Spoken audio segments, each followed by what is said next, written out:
हम साथियों ने अपने विचार खुल करके दिए, इस आंदोलन को जारी रखने हेतु दिए।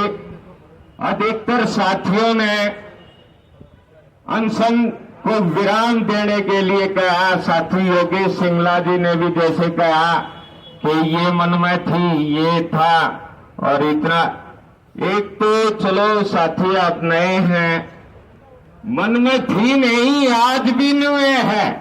आप मेरे स्वास्थ्य तो भी महसूस कर सके हैं, वो कर सके हैं। मैं तो अपील करता हूं आप सबसे, ये आंदोलन बार बार नहीं होता। ऐतिहासिक आंदोलन है, जनहित में आंदोलन है, देश हित में आंदोलन है, प्रतिभाओं के दमन के खिलाफ आंदोलन है, गरीब पिछड़ों के शोषण के खिलाफ आंदोलन है, आरक्षण की मौजूदा जन विरोधी व्यवस्था के खिलाफ आंदोलन।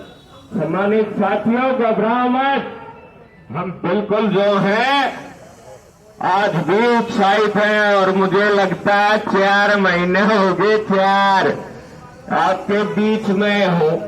किसी साथी को कोई बैठा हो, उनको कोई शंका हो कि भाई मैं नींबू पानी के अलावा कुछ भी लेता हूं, साथी किसी भी समय आप बैठ सकते हैं।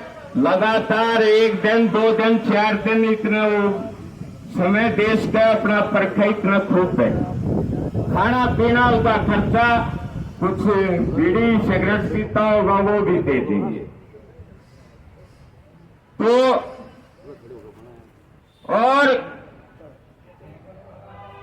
और भी कह रहे थे योगेश, आगे तक इसको छोड़े कोन्या। आरक्षण की व्यवस्था के खिलाफ राजनीतिक सत्याग्रही हैं, ये ठीक है।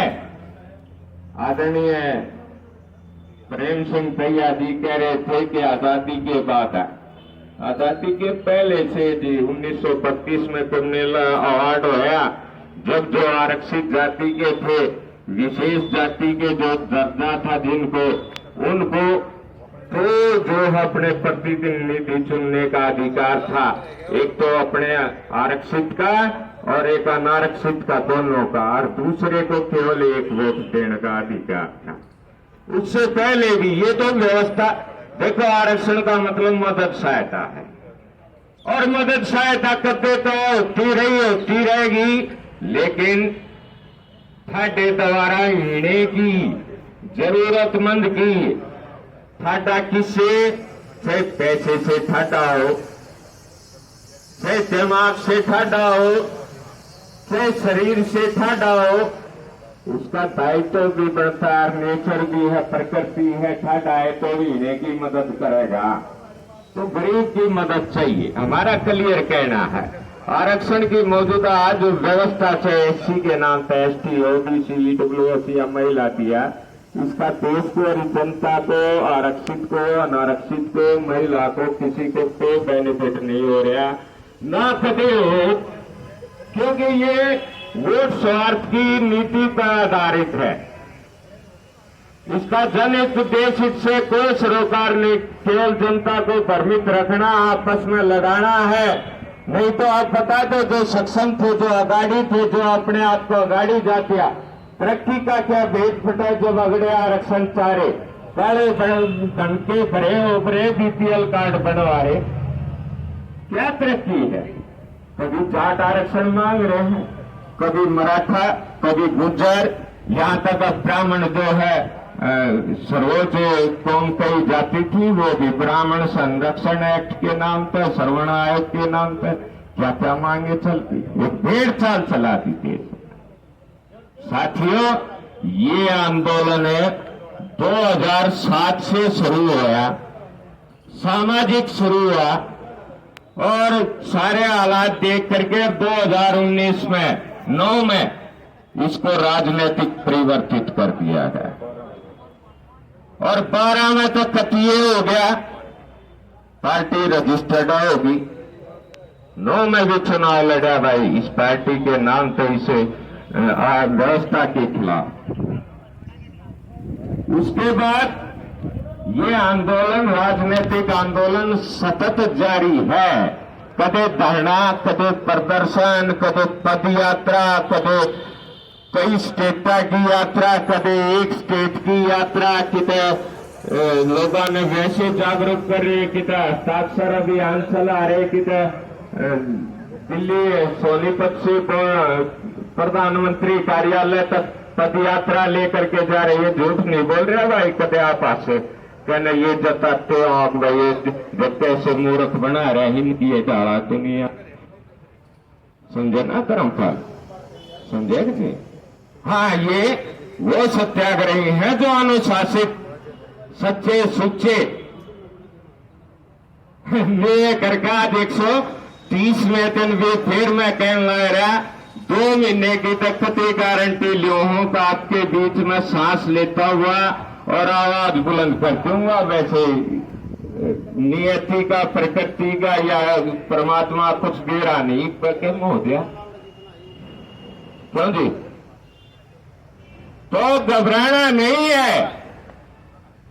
और एक जो सही सत्याग्रही है वो ठीक सम्मानजनक अवसरों को कभी खोता नहीं है और समझौता वार्ता विफल हो जाने के बाद फिर सत्याग्रह तो पीछे नहीं हटता।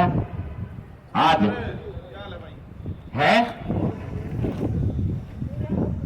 कोई बात नहीं, न पहले भी धोखा दिया था, आज भी दिया है, बहुत से साथियों की भावना भी है और 130 दिन का राजनीतिक आंदोलन भी,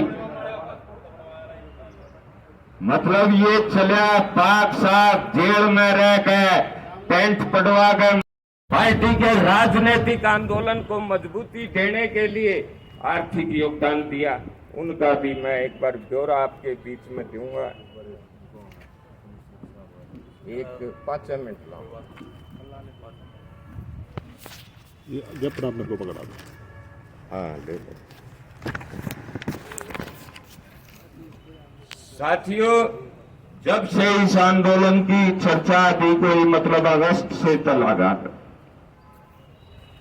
अगस्त से लेकर के अब तक देश भर से तमाम आरक्षण विरोधी राष्ट्रवाद सत्याग्रहियों ने राष्ट्रीय जातिगत आरक्षण विरोधी पार्टी के इस आमरण अनशन आंदोलन की समुचित व्यवस्था बाबत, सफल व्यवस्था बाबत अपनी नेक कमाई से बढ़ चढ़ करके योगदान दिया, जिसमें पार्टी के खाते में सीधा 1,13,000 रुपये ऑनलाइन जो है वो चंदा आया है, 1,13,913 रुपये। और कैश जिन्होंने पर्ची कटाई 1000 की, 500 की, 2000 की, इस तरह से 30,300 रुपये का कैश आया। इस पार्टी में, इस आंदोलन में ऐसे भी राष्ट्रवादी शामिल रहे जिन्हें गुप्त दान भी किया, जैसे हमारा बेटा मोहित दैया है, उसने 5,000 रुपये और पर्ची लेने तक कभी ना दी। कई आदरणीय गुणवती कुंडू भी है, एक दिन भी पटवारी साहब आ रहे थे, एक दिन एक साहब और आगे थे, तो इस तरह से 500 भी, 1000 भी, कुल मिलाकर के 8,000 रुपये ऐसा गुप्त चंदा है हमारे पास। और कुल मिलाकर के 1,42,213 रुपये आर्थिक योगदान है इस आंदोलन की समुचित व्यवस्था बाबत मिला, जिसमें से आज तक बल्कि थोड़ा बहुत रह रहा है। हाँ, नहीं लिखा जा रहा। हाँ, ये मतलब कुल मिलाकर के जो हमने लिखा अब तक है 1,17,431 रुपये वो इस आंदोलन पर खर्च हो गया, इसकी व्यवस्था बाबत। और अब जो है 24,782, मतलब इस पर 10 रुपये फालतू पार्टी के अकाउंट में बैलेंस है। ये आपके बीच में साहब मैं रखना चाहूंगा, ज्ञापन जो लिख रखे हो, तहसीलदार साहब की लेट हो रहे, कार्यक्रम लेट हो गया, माफ कर। ये माननीय प्रधानमंत्री जी के नाम लिखा है और जिला उपायुक्त सोनीपत के मार्फत ये भेजा गया है। इसमें लिख रखा है CST एक्ट और आरक्षण की मौजूदा जन विरोधी व्यवस्था के खिलाफ जारी आरजेवीपी के राजनीतिक सत्याग्रह आंदोलन व आमरण अनशन आंदोलन की अनदेखी बंद कर देश हित में मांगों पर उचित अमल कार्रवाई पारित। महोदय, आपसे पुनः पुरजोर निवेदन है कि हमारी राष्ट्रीय जातिगत आरक्षण विरोधी पार्टी, जो कि भारत में जारी SC/ST एक्ट प्रतिभाओं के दमन व आरक्षण की मौजूदा जन विरोधी व्यवस्था के खिलाफ एकमात्र राजनीतिक सत्याग्रह आंदोलन है और पिछले काफी वर्षों से आपकी सरकार से भी उपरोक्त मांगों को लेकर सत्याग्रह कर रही है। पार्टी के मिशन 2023 के तहत 2 अक्टूबर 2023 से पार्टी महासचिव रोहिंदर जखेड़ी पुनः निर्णायक सत्याग्रह आंदोलन रूपी आमरण अनशन पर है। महोदय, जन विरोधी आरक्षण की व्यवस्था समर्थक अपनी सरकार द्वारा, आपकी सरकार द्वारा आरजेवीपी के दूसरी बार आमरण अनशन आंदोलन की भी लंबे समय तक अनदेखी के बाद पीएमओ द्वारा 5 फरवरी 24 को अपने विशेष दूत को भेजकर एक फैक्स संदेश अनशनरत रोहिंदर जखेड़ी को सौंपते हुए अनशन को विराम देने का निवेदन किया है। फैक्स संदेश का सिरे से खारिज किया गया है। केंद्र सरकार की जन विरोधी मानसिकता से, मांगों की अनदेखी से आरजेवीपी और सहयोगी समर्थकों में जबरदस्त रोष है।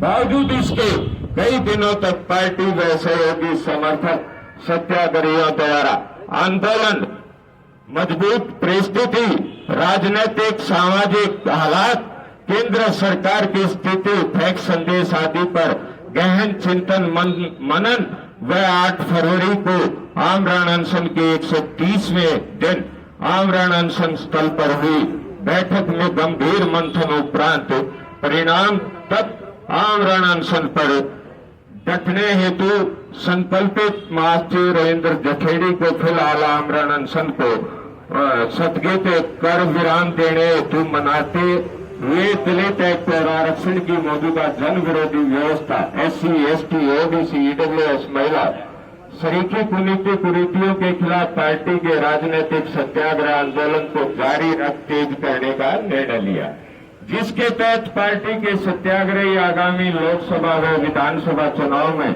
अक्षमता अनुसार चुनाव मैदान में उतरकर अपनी समवैचारिक वोट शक्ति का अधिकतम संचयन करते हुए आरक्षण समर्थक पार्टियों व सरकार को टक्कर देंगे और केंद्र द्वारा शीघ्र ही मांगों पर अमल पर कार्रवाई नहीं की गई तो पार्टी फिर निर्णायक आंदोलन शुरू करेगी। ये भारत माता की ये ठीक है? आप हाथ उठा करके ठीक है, गलत है? तो अनशन को अब विराम दे दें, बिल्कुल बिल्कुल दे दें, तहसीलदार साहब को ज्ञापन सौंप दें, उसके बाद ये औपचारिकता पूरी कर लें। बिल्कुल सहमति है नहीं की? हाँ हाँ, बहुत अच्छा। तमाम साथियों को एक और मैं, साथियों लंबे समय तक अनशन कर रहे, यहाँ तमाम आम जनता से भी, कर्मचारी अधिकारियों से, दूसरों से भी वास्ता पड़ा है। अगर जो हमारे मन वचन कर्म से किसी को, आत्मा को या किसी को कोई ठेस